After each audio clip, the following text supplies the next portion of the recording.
Sabahınız xeyir olsun. YouTube, Instagram və TikTok hesablarımı takip edib videolardan yararlanıb dostlarınızla paylaşmağı unutmayın. Gəlin bugün əbov və əkobun tapılma qaydasına baxaq.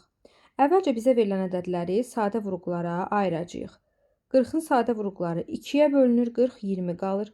22-yə bölünür 10, 12-yə bölünür 5, 5 də 5-ə bölünür 1. Çalışın ki, sadə vurğulara ayıranda diqqət eləyəsiniz nəyə? Burada sağ tərəfdə yazılan vurğular hamısı sadə ədədlər olmalıdır.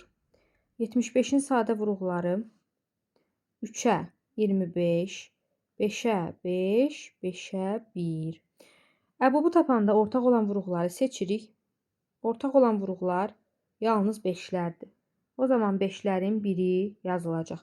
5 vur 5 yazılmır. Əkobu tapanda isə nə edirik? Böyük ədəd hansıdır? 75 yoxsa 40? Təbii ki 75.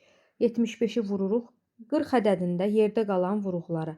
Gördük ki, burada 3 dənə 2 yerdə qalıb artıqdır.